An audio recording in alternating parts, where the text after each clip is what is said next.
ಜಿಂದಾಬಾದ್. ಆಶಾ ಕಾರ್ಯಕರ್ತರ ಒಗ್ಗಟ್ಟು ಚಿರಾಯುವಾಗಲಿ, ಚಿರಾಯುವಾಗಲಿ.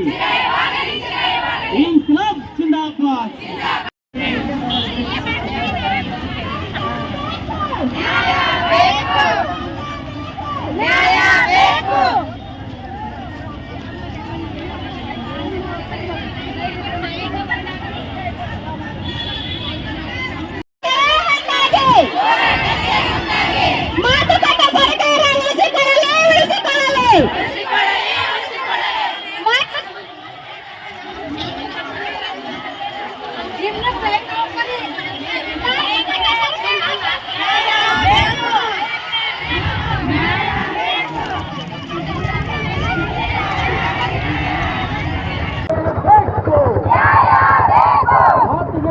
ಸರ್ಕಾರಕ್ಕೆ ಧಿಕ್ಕಾರ, ಧಿಕ್ಕಾರ.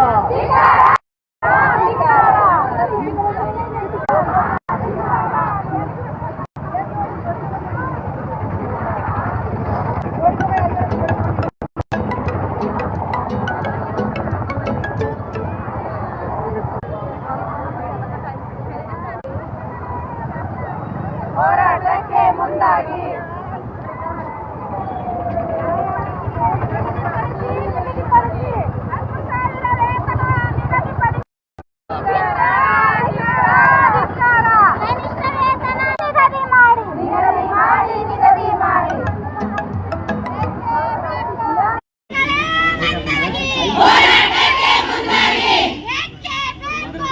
ಸರಿ ಕಡೆ ನೋಡಿ ಸರ್, ಸರಿ ಕಡೆ ಸರ್. 42 ಆಶಾ ಕಾರ್ಯಕರ್ತರಿಗೆಲ್ಲ 10,000 ರೂಪಾಯಿ ನಮ್ಮನ್ನು ಖಚಿತಪಡಿಸಬೇಕಂತೇಳಿ ನಾವು ಇವತ್ತು ಬೇಡಿಕೆಯನ್ನು ಇಟ್ಟುಕೊಂಡು ಬಂದಿದ್ದೇವೆ. ಈ ಒಂದು ಆಶಾ ಕಾರ್ಯಕರ್ತೆಯ ಬೇಡಿಕೆಯನ್ನು ತಾವು ಈಡೇರಿಸಬೇಕಂತೇಳಿ ತಮ್ಮಲ್ಲಿ ಮನವಿಯನ್ನು ಮಾಡಿಕೊಳ್ತೇವೆ. 4 ದಿವಸ ನಾವು ಫ್ರೀಡಂ ಪಾರ್ಕ್ನಲ್ಲಿ ನಾವು ಕೂತಿದ್ದೇವೆ. ನ್ಯಾಯವಾಗಿಯೂ ತಾವು ಸರಿಯಾಗಿ ನಮ್ಮನ್ನು ಬಂದು ಆಶ್ವಾಸನೆಯನ್ನು ಕೊಟ್ಟು ಸಿದ್ದರಾಮಯ್ಯಪ್ಪ ಮತ್ತು ಅವ್ರ ಸರರು ಹೇಳಿದ ಪ್ರಕಾರ ನಾವು ಎದ್ದು ಹೋಗಿದ್ದೇವೆ. ಆದರೆ ಇವತ್ತು 1,000 ರೂಪಾಯಿ ಏನಂತ ನಾವು ತಿಳ್ಕೊಳ್ಬೇಕು, ಇನ್ಕ್ಲೂಡಿಂಗ್ ಅಂತ ಹೇಳಿದ್ದೀವಿ.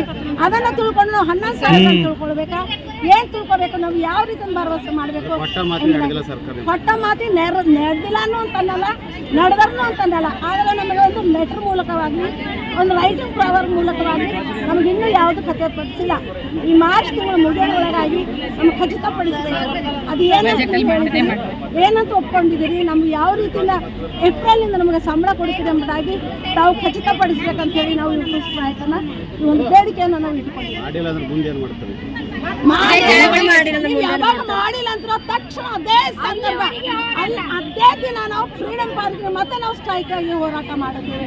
ಇದನ್ನು ನಾವು ನಿಲ್ಲಿಸುವುದಿಲ್ಲ. ಕೂಲಿ ಮಾಡುವಂಥವರಿಗೆ, ಕೈದಿಗಳಿಗೆ ಸಂಬಳ ಇದೆ, 10,000 15,000 ಸಂಬಳವಿದೆ. ನಮಗೇನಿದೆ ಒಂದೊಂದು ಕಷ್ಟದಲ್ಲಿ, ಆಮೇಲೆ ಕೋವಿಡ್ನಲ್ಲಿ ನಾವು ಎಂಥ ಒಂದು ಕಷ್ಟದಲ್ಲಿ ನಾವು ಫ್ಯಾಮಿಲಿ ಮಕ್ಕಳು ಏನು ಭರವಸೆ ಇಡದೆ ನಾವು ದೇಶಕ್ಕಾಗಿಯೂ ಜನರಿಗಾಗಿಯೂ ನಾವು ದುಡಿತಾ ಬಂದಿದ್ದೇವೆ. ಆದರೆ ಇವತ್ತು ನಮ್ಮ ಒಂದು ಸುಖ ದುಃಖದಲ್ಲಿ ಯಾರು ನಮಗೆ ಸಹಾಯಕರು, ಯಾರು ನಮ್ಮ ಒಂದು ಕೊರತೆಗಳನ್ನು ನೀರಿಸ್ತೀರಿ, ಇದನ್ನು ವಿಶ್ವಾಸವಿಟ್ಟು ನಾವು ಕೇಳ್ತಾ ಇದ್ದೇವೆ. ನೀವೇನು ಒಪ್ಕೊಳ್ಳಲ್ವೋ ಅದೇ ಕ್ಷಣ, ಅದೇ ಸಾಯಂಕಾಲ ನಾವು ಫ್ರೀಡಂ ಪಾರ್ಕಿಗೆ ಮತ್ತೆ ತಿರುಗಿ ನಾವು ಹೋರಾಟದಲ್ಲಿ ನಾವು ಭಾಗವಹಿಸ್ತೇವೆ ಅಂತ ಹೇಳ್ಕೊಂಡಿದ್ದೇವೆ. ನಮ್ಮ ಹೆಸರು ಕವಿತಾ ಆಶಾ, 10 ಬೆಡ್ಡರ್ ಆಶಾ ಕಾರ್ಯಕರ್ತರು.